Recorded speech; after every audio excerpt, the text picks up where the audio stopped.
네, 시청자 여러분 안녕하십니까? 김우진입니다.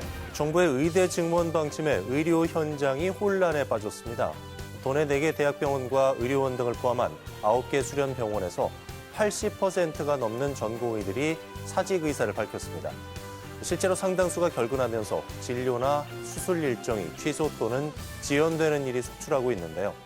일부 병원에선 환자의 건강 악화 등 책임을 묻지 않겠다는 서약서까지 요구하고 있어 환자들의 불안감은 눈덩이처럼 불어나고 있습니다. 정부는 업무 개시 명령을 내리며 강경 대응을 예고하고 있지만 의사단체는 의료 체계 개선이 선행돼야 한다며 입장을 굽히지 않고 있는데요. 의료 대란이 현실화되고 있는 상황, 이제는 국민의 생명을 담보로 한 싸움이 아니라 국민의 생명을 살리는 해법을 찾아야 할 때입니다. 강원도의 오늘과 소통하는 시사 큐레이터 생방송 더 인사이드 지금 시작하겠습니다.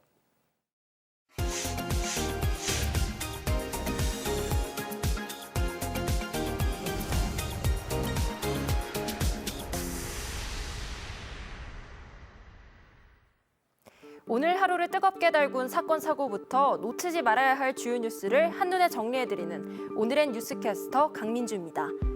강원도 산지와 동해안을 중심으로 60cm가 넘는 폭설이 쏟아지면서 각종 사고가 잇따르고 있습니다. 도소방본부에 따르면 어제 오전 6시부터 오늘 오전 6시까지 24건의 눈길 교통사고가 일어났는데요. 교통사고 외에도 폭설로 인한 눈길 고립, 정전과 비행기 결항 등으로 시민들이 큰 불편을 겪었습니다. 이에 강원도는 재난안전대책본부 비상 1단계를 운영하고 제설 장비 2,200여 대와 인력 2,600여 명, 제설제 14,600여 톤을 투입해 제설 작업을 벌였는데요. 현재 강릉 평지와 동해 평지 등에는 대설주의보가 내려진 상황입니다. 기상청은 내일까지 강원 산지에 최대 30cm, 내륙에는 2에서 7cm의 눈이나 비가 더 내릴 것으로 내다보고 있는데요. 시설물 관리와 눈길 안전사고에 각별히 유의하셔야겠습니다. 어제 국민의힘은 강원 지역에서 가장 치열한 선거구인 춘천 갑과 을의 후보군을 추렸습니다. 춘천 갑의 노용호 의원과 김혜란 전 판사, 춘천 을의 한기호 의원과 이민찬 상금 부대변인, 허인구 전 SBS 스포츠 대표의 경선을 확정했는데요. 민주당은 춘천 갑의 허영 의원을 단수 공천했습니다. 원주 갑과 을 선거구의 경우 국민의힘은 박정화 의원, 김완섭 전 기재부 차관을 공천했고 민주당은 원주 갑의 원창묵 전 원주시장, 여준성 전 청와대 비서관의 양자 경선을 원주 을의 송기현 의원을 단수 공천했습니다. 그에 앞서 홍천 횡성 영월 평창 선거구는 단수 공천된 국민의힘 유상범 의원과 민주당 허피롱 전 홍천 군수의 맞대결이 확정됐고요. 동해 태백 삼척 정선 선거의 경우 민주당에선 한호연 중앙당 정책위원회 부의장이 단수 공천된 가운데 국민의힘의 이철규 의원과 장승호 예비후보가 경선을 치릅니다. 권성동 의원이 5선에 도전하는 강릉 선거구는 국민의힘에서 아직 공천 결과를 발표하지 않았고 민주당은 김중남 배선식 예비후보 간 2인 경선으로 결정됐습니다. 속초 인제 고성 양양 선거구는 국민의힘 이양수 의원이 3선에 도전하는 가운데 민주당에선 김도균 전 수도방위 사령관과 박상진 전 지역위원장의 양자 대결 구도가 만들어졌는데요. 아직 선거구가 획정되지 않아 여야 모두 공천이 미뤄지고 있는 상황입니다. 총선 공천 방식이 윤곽을 드러내는 가운데 본선행 열차에 오를 최종 후보는 누가 될지 관심이 집중되고 있습니다. 대한축구협회는 어제 신임 정혜성 위원장 체제 첫 전력 강화 회의를 열었습니다. 이번 회의에는 신임 전력 강화 위원으로 뽑힌 강원FC 윤정환 감독과 박주호 축구 해설위원 등 9명이 참석했는데요. 차기 감독 선임에 대해 중점적으로 논의한 것으로 알려졌습니다. 정혜성 위원장은 회의 직후 브리핑을 통해 축구 국가대표팀 지도자에 대한 기준 8가지를 발표했는데요. 전술적 역량과 지도자로서의 성과, 그리고 소통 능력 등을 제시했습니다. 당장 다음 달 21일과 26일 북중미 월드컵 예선을 앞두고 있는 상황을 고려해 우리 대표단 선수들을 잘 파악하고 있는 국내파 감독으로 또 임시 체제가 아닌 장기적으로 대표팀을 이끌 수 있는 정식 감독 체제에 비중이 쏠리고 있습니다. 1차 회의에서 차기 감독 조건에 대한 의견을 모은 전력강화위원회는 이번 주 토요일 2차 회의를 통해 구체적인 감독 후보군에 대해 논의한 뒤 차기 감독 선임 작업에 박차를 가할 것으로 보입니다. 지금까지 오늘의 뉴스캐스터 강민주였습니다.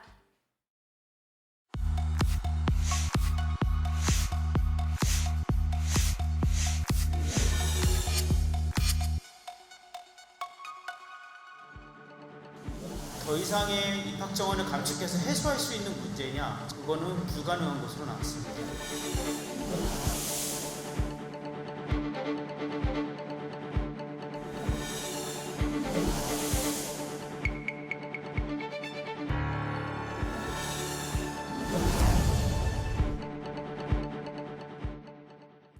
네, 생방송 더 인사이드 함께하고 계신 지금 시각 6시 48분 지나고 있습니다. 눈에 띄는 화제를 주민에서 들여다보는 주민사이드 시간입니다. 강원관광대학교가 설립 30여 년 만에 자진 폐교하면서 지방대 위기가 현실로 나타나고 있습니다. 지방대 위기는 지역사회 위기로 직결되기 때문에 그 문제가 상당히 심각하죠. 오늘 주민사이드에서는 지방대 소멸 현실로 지역이 위태롭다는 주제로 얘기를 나눠보도록 하겠습니다.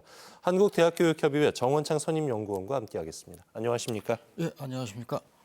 한국대학교협의회 정원창입니다. 네, 얼마 전에 태백 지역의 유일한 대학인 강원관광대학교가 자진 폐교를 결정했습니다. 폐교 소식에 지역사회가 큰 충격을 받았고 반발도 거센 상황인데요. 아무래도 재정난이라든가 신입생 모집의 어려움이 폐교의 가장 큰 원인이겠죠? 어떻게 분석하시는지요? 네, 그렇습니다. 강원관광대는 1995년에 개교를 했습니다. 그런데 2000년대 들어서 신입생이 급감이 되고 엎친데 덮친 격으로 재정 악화까지 겪으면서 작년 9월부터 신입생 모집을 중단을 했습니다. 그러다가 더 이상 버티기가 힘들어지자 지난달 12일에 교육부에 자진 폐교 신청을 했습니다. 그래서 이달 6일에 교육부에서 인가가 됨에 따라서 이달 말에 폐교가 확정이 되었습니다. 그런데 이런 폐교가 된 원인은 그동안 많은 대학들 2000년에 들어서 한 22개 대학이 폐교가 되었는데요. 대부분이 보면은 그 여러 가지 원인이 있지만은 학내 비리, 즉 설립자에 의한 교비 횡령이라든가 여러 가지 각종 학내 분규 뭐 이런 요인들이 작용을 해서 크게 미쳤다고 보고요.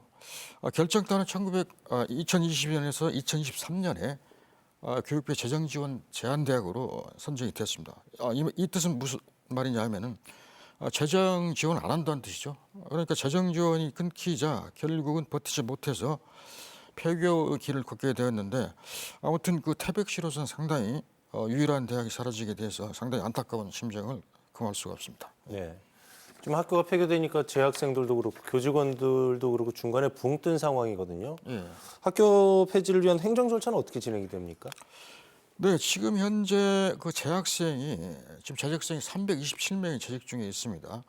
그런데 이게 지금 그렇게 많지는 않은데요. 왜냐하면은 이미 기존에 7개 학과 대부분 학과를 경쟁력이 없는 학과를 다 폐과를 시키고 지금 현재 간호학과만 남아서 2020년부터 신입생을 모집을 했는데 이나마 4명이 결혼이 됐죠. 그래서 요 재적생들은 충북 음석에 있는 323명이 강동대로 가고 나머지 4명이 강릉 영동대로 올해 1학기에 편입할 예정입니다. 따라서 학생들에 대한 문제는 해결이 됐지만은 그리고 졸업생들에 대한 관리는 한국사학진흥재단이라는 단체에서 학적부 관리라든가 증명서 발급 이런 게 이루어지게 되고요.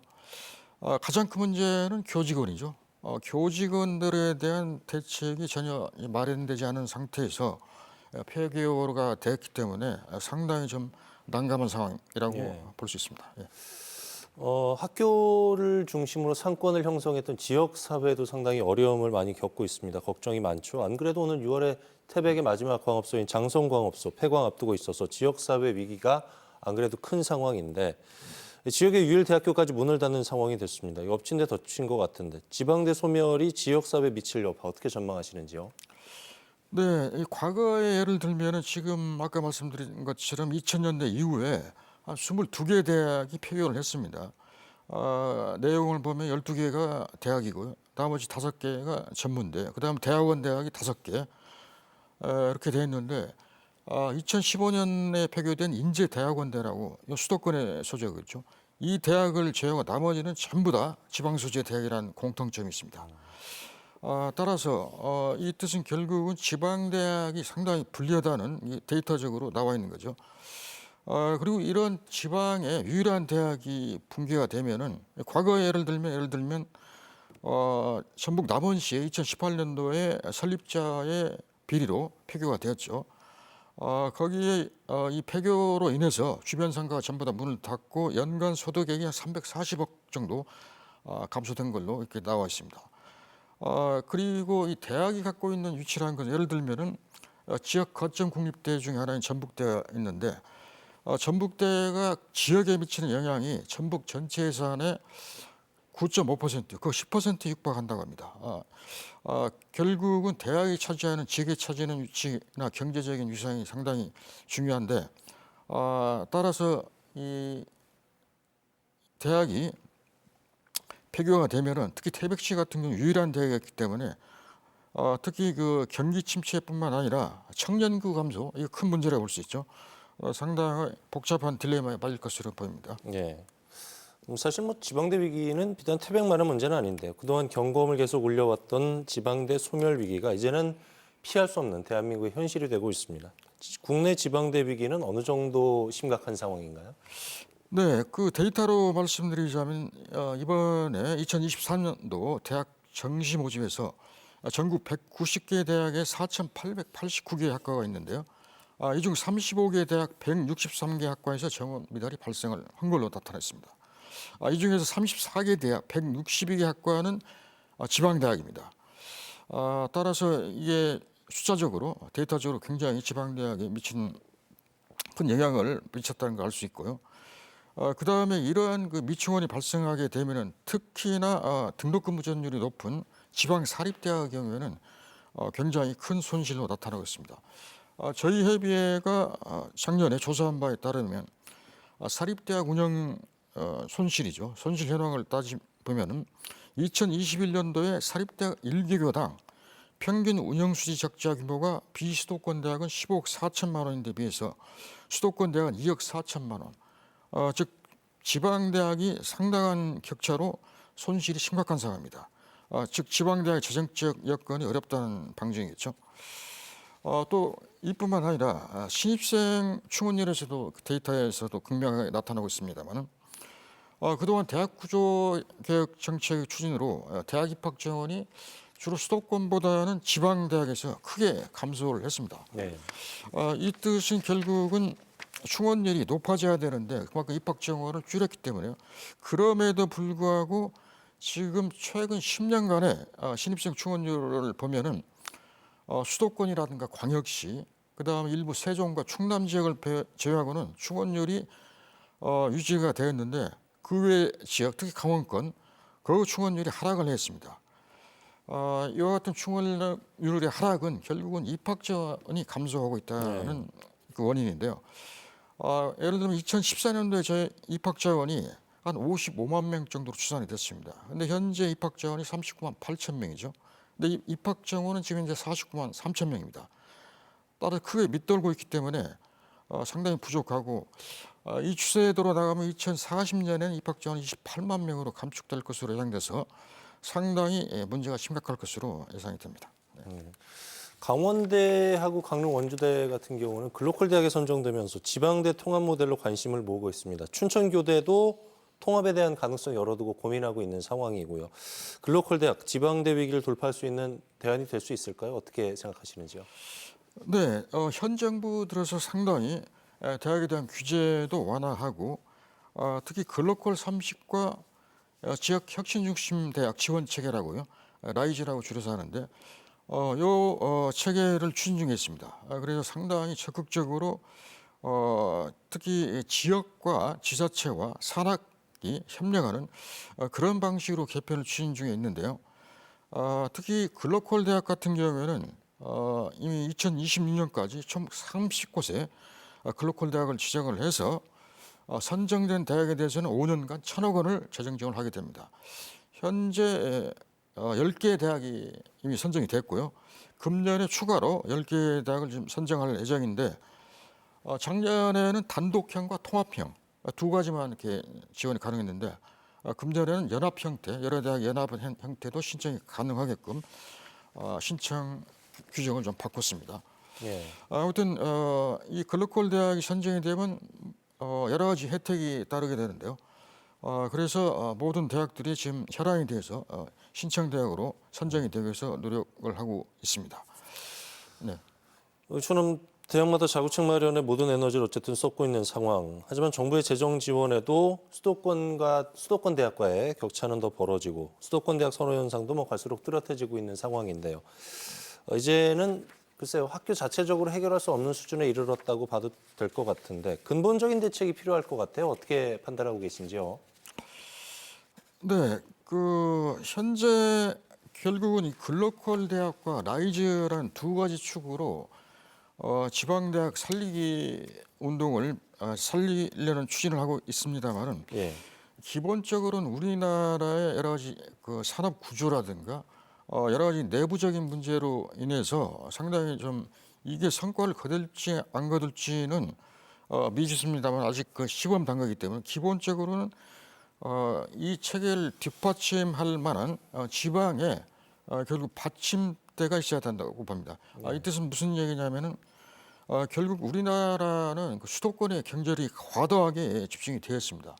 경제력이 집중이 되다 보니까 양질의 일자리가 사실 지방에 없는 거죠. 그렇기 때문에 이런 인프라가 구축이 되지 않으면은 정부에서 아무리 대학에 투자를 하고 그다음에 청년층을 정착을 시키기 위해서 노력을 한다고 하더라도 결국 수도권으로 그 인구가 특히 청년층 인구가 유출이 되기 때문에 결국은 이게 전제가 되지 않고서는 어렵다고 그렇게 보입니다. 예를 들면은 통계적으로도 나타나 있는데 현재 2015년에서 21년도에 수도권 인구 증가에 대한 청년 기여율이 78.5%입니다. 거기에 비해서 지방, 동남이나 호남, 대경권에서는 청년 유치율의 기여율이 73%. 이 뜻은 뭐냐면은 결국은 지방의 청년들이 수도권으로 계속 블록컬이 돼가지고 끌어들인다는 얘기죠. 예. 그래서 이 문제는 결국은 일자리와 밀접한 관련이 있기 때문에 예. 연관되는 것 같습니다. 네.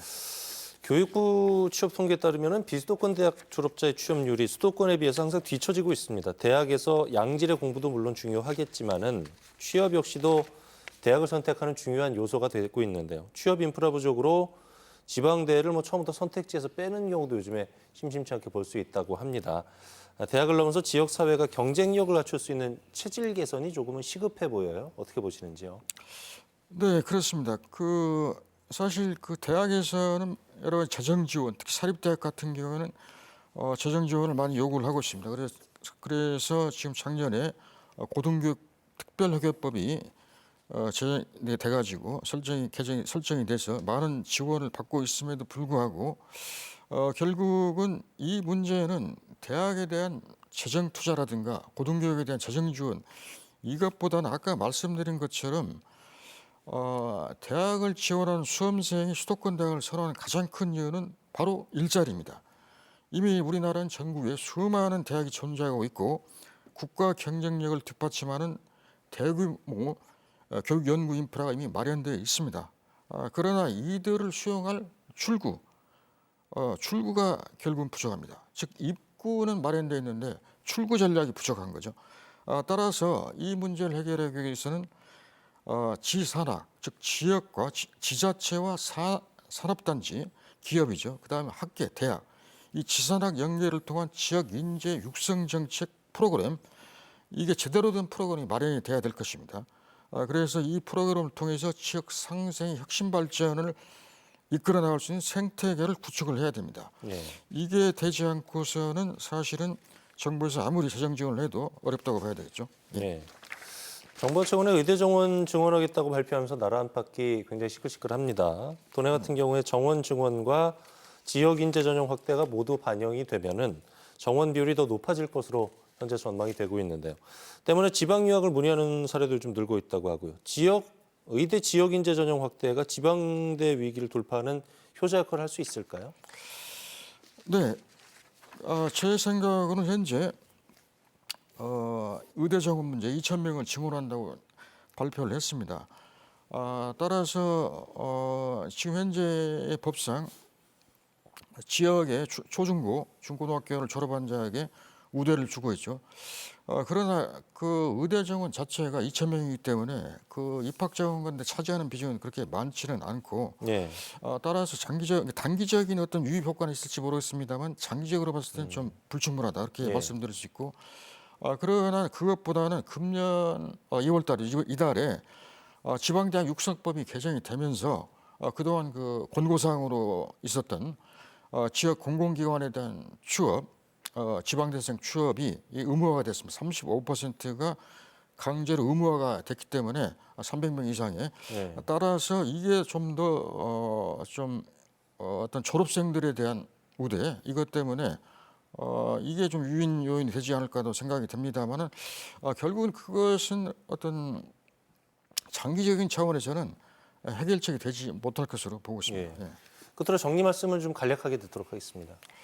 네, 정리해서 결국 말씀드리자면은 현 정부 들어서 글로컬 30, 그다음에 라이즈 사업 이렇게 해서 지산학 연계를 통해서 굉장히 많은 그 지역 살리기, 그 지방대학 살리기, 결국 이건 지역 균형 발전 차원에서 이루어지고 있는 그 넓은 의미에서 체계입니다. 그런데 결국은 이 지역 균형 발전에 대한 기본적인 그 시스템이라든가 마인드를 좀 바꿔 나가야 될 것으로 생각됩니다. 네. 이 뜻은 무슨 얘기냐면 예를 들면 일본의 경우에는 2012년 이후에 아베 내각이 들어서면서 지방 거점 도시를 좀 육성하는 정책을 펼쳤습니다. 즉 지방의 이 거점 도시, 그러니까 모든 지역이 균형적으로 발전할 게 아니라 거점 도시 하나를 만들어서 그 지역과 연계된 모든 지역이 예. 동시에 공존할 수 있는 그런 정책을 펼쳤는데요. 이게 지금 상당히 효과를 보고 있습니다. 그래서 수도권으로 인구 유입도 좀 줄어들고 지방으로 유입이 오히려 늘어나는 그러한 그 가시적인 성과를 거두고 있기 때문에 예. 우리도 이러한 빚이다. 즉 지역의 거점 대학이죠. 거점 대학인 글로벌 30을 중심으로서 거점 도시를 육성하는 지역 균형 발전 이걸 채택을 해서 예. 과감한 개혁을 해야 되지 않을까 그렇게 생각됩니다. 예. 자, 오늘 말씀 여기까지 듣겠습니다. 지금까지 한국대학교육협의회 정원창 선임연구원과 얘기 나눠봤습니다. 오늘 말씀 고맙습니다. 예, 감사합니다.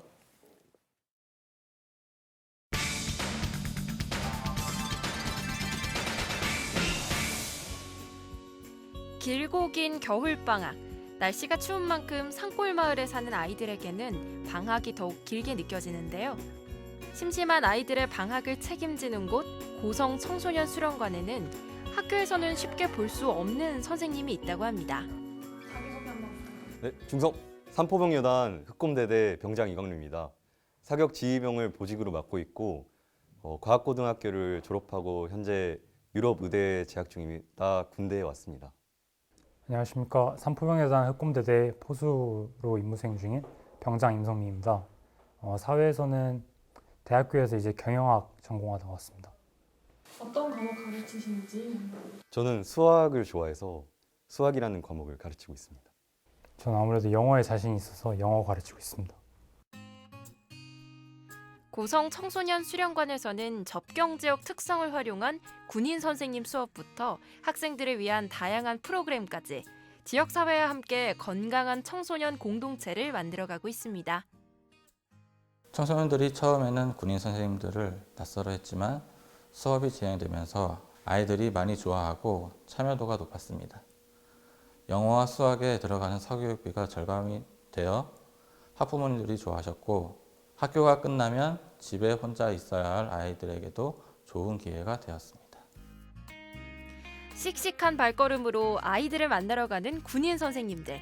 힘든 훈련 중에도 이 지역에서 교육 봉사를 하게 된 이유가 있다고 하는데요. 시작하게 된 계기가 어떻게 되셨나요?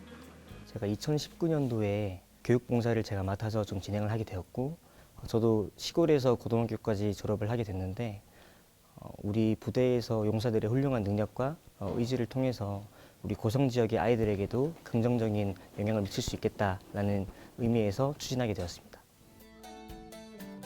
한창 수업 중인 교실, 아이들 눈높이에 맞춘 수업 덕분에 어려운 문제도 척척, 아이들의 집중력도 쑥쑥 올라갑니다.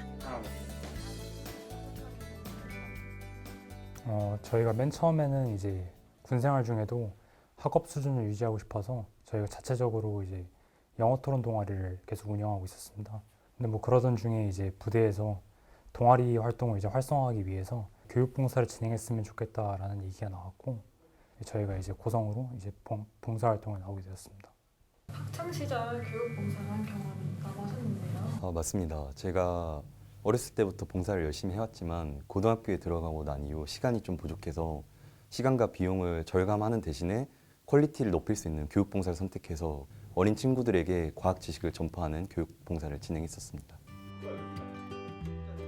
처음엔 아이들도 조금 어색했지만 이제는 매주 수요일 방과 후 수업날을 기다릴 정도로 군인 선생님들과 허물없이 지내며 공부하고 있습니다.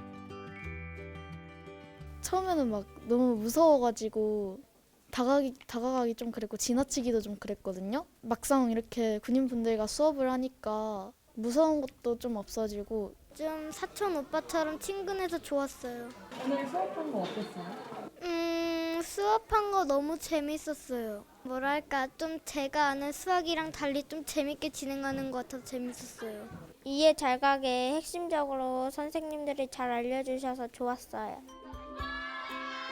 오전에는 훈련을 하고 오후에는 칠판 앞에 서는 선생님. 군 생활에서 느끼는 감회가 남다를 것 같은데요. 전주에 학습했던 내용을 잘 기억하고 있을 때 제일 보람을 느끼는 것 같습니다.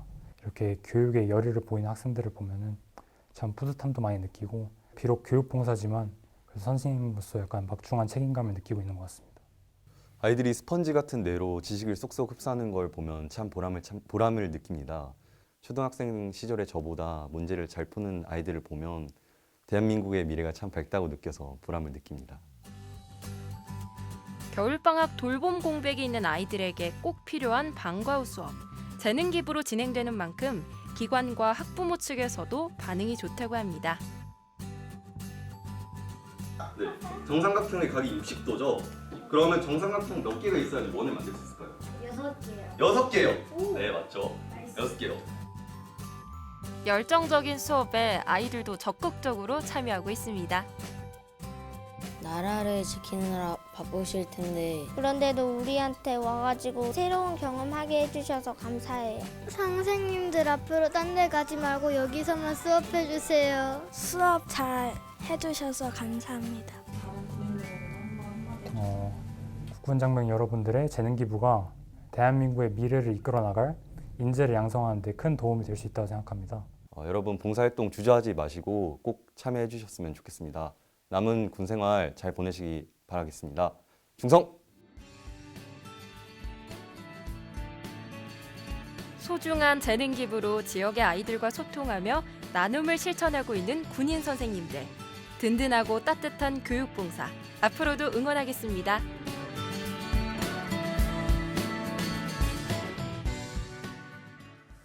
네, 2월 20일 목요일 생방송 더 인사이드 저희는 여기서 인사드리겠습니다. 편안한 저녁 시간 보내십시오. 고맙습니다.